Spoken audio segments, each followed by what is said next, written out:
आज जो हमने ग्वालियर के जो हमारे 17 महत्वाकांक्षी प्रोजेक्ट्स हैं, उन प्रोजेक्ट्स पर केवल प्रगति की समीक्षा नहीं, लेकिन विचार विमर्श भी, क्योंकि कई प्रोजेक्ट्स पे अनेक सुझाव आते हैं। सुझाव के आधार पर उन प्रोजेक्ट्स में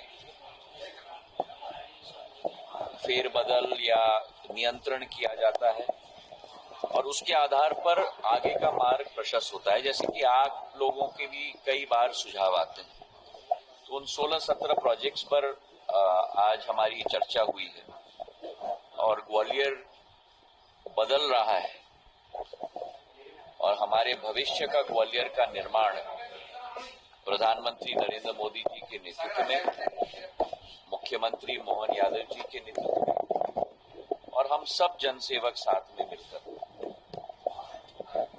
ऐतिहासिक और गौरवपूर्ण इतिहास जो ग्वालियर का रहा है, उसका नवनिर्माण हमारे संस्कृति को उसके समक्ष आगे रखकर उस भविष्य का ग्वालियर का नवनिर्माण हम लोग करने जा रहे हैं। कई योजना हैं जिनके बारे में आपको सूचना है ही, जैसे पश्चिमी बाईपास ग्वालियर का, जो ग्वालियर की नई दिशा में एक्सपेंशन तय करेगी। उस पश्चिमी बाईपास की प्रगति पर भी हमारी चर्चा हुई और शीघ्र ही जो उसकी फॉरेस्ट क्लियरेंस और दूसरी परमिशंस की जरूरत है, केंद्र सरकार से हम लेने की कोशिश कर रहे हैं। दूसरा प्रोजेक्ट था हमारा आगरा ग्वालियर का ग्रीनफील्ड एक्सप्रेसवे। जैसे मैंने आपको पिछले बार भी कहा था कि यमुना एक्सप्रेसवे के आधार पर दिल्ली से आगरा हम बहुत जल्दी पहुंच जाते हैं और उसके बाद आगरा के ट्रैफिक में अटक जाते हैं और फिर आगरा के बाद 2 लेन हाईवे ही आता है ग्वालियर के लिए 120 किलोमीटर का और 2.5 घंटे 3 घंटे लगते हैं इस सफर को तय करने के लिए। तो एक नया पैरेलल एक्सप्रेसवे केंद्र सरकार के साथ मिलकर योजना हमने बनवाई है और उसमें लंबाई भी कम हो जाएगी। जो वर्तमान की 120 किलोमीटर है वो केवल 85 या 90 किलोमीटर तक सीमित हो जाएगी और वो 6 लेन का एक्सप्रेसवे या 4 लेन का एक्सप्रेसवे होगा, जिसके आधार पर इस दूरी को भी हम लोग करीब 1.5 घंटे में हम लोग तय कर पाएंगे। इसके लिए भी अंतर्राज्य बन चुका है ये, क्योंकि यूपी, राजस्थान और ग्वालियर तीनों राज्यों की भूमि इसमें आती है, आगरा, धौलपुर, मुरैना, ग्वालियर होते हुए। तो अनेक पट्टियां हैं जिसके लिए फॉरेस्ट क्लियरेंस और एनवायरमेंट क्लियरेंस की जरूरत है। तो सभी सरकारों के साथ हम फॉलो अप कर रहे हैं और उसके बाद कैबिनेट अप्रूवल के लिए जाएगी और उसके तहत इसकी शुरुआत होगी। तीसरा प्रोजेक्ट हम लोगों का गवर्नमेंट प्रेस जो बाड़ा का है, वहाँ एक औद्योगिक संग्रहालय हम लोग बनाने जा रहे हैं।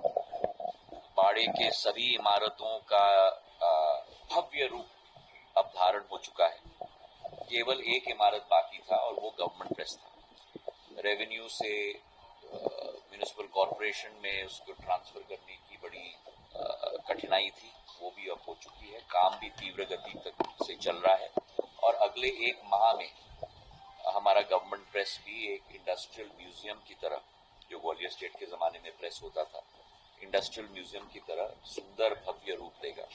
मैंने कहा है कि वो एक जीवत संग्रहालय भी होना चाहिए, ताकि जो ग्वालियर की कारीगरी है, हमारी क्षमता है, वो उसे पर्यटक को जीवित रूप में भी मिल पाए। तो अगले 1-1.5 माह में वो पूर्ण रूप से तैयार हो जाएगा। हमारी चौथी योजना है आईएसबीटी की, जो आप लोग भी देख रहे हो बड़ी तीव्र गति से तैयार हो रही है। वहां भी एयरपोर्ट की तरह बहुत कांच का इस्तेमाल किया गया है ताकि सूर्य की रोशनी बिल्डिंग के अंदर आए और हमारी विचारधारा है कि अगस्त के अंत तक वहां पूर्ण रूप से तैयारी हो जाएगी उस भव्य 70 करोड़ रुपए की आईएसबीटी की टर्मिनस की। चौथी हमारी योजना है सबसे बड़ी योजना ग्वालियर की पानी सप्लाई की, जिसके बारे में मैंने करीब 10 साल पहले संकल्प लिया था कि चंबल से मैं पानी लेके आऊंगा ग्वालियर के लिए। और मैं धन्यवाद देना चाहता हूँ मध्य प्रदेश शासन को, पूर्व मुख्यमंत्री और वर्तमान के मुख्यमंत्री, कि उन्होंने अपनी पूर्ण आशीर्वाद इस योजना के लिए दिया। ये योजना 3 भाग में बटी हुई है। पहला भाग है हमारे द्योरी और कोटवार बांध से 150 MLD पानी हम लेके आएंगे, जो करीब 390 करोड़ रुपए की 490 करोड़ रुपए की योजना है। इसका दूसरा भाग है वार्ड नंबर 1 से 60, जो पुरानी पाइपलाइन है उसका जीर्णोद्धार हमको करना है, वो करीब 362 करोड़ रुपए की योजना है। और इसका तीसरा भाग है जो 6 वार्ड ग्वालियर ग्रामीण से अब ग्वालियर शहर में जुड़े हैं, 61 से 66 तक, वो करीब 500 करोड़ रुपए की योजना है। तो 1400 करोड़ रुपए की योजना ये बनने जा रही है। पर मैंने निवेदन किया है कि ये तीनों भाग पैरेलल प्रोसेस में चलना चाहिए। ये नहीं होना चाहिए कि पानी ग्वालियर पहुंच चुका पर पाइपलाइन तैयार नहीं है, या पाइपलाइन तैयार है पर पानी ही नहीं आई है।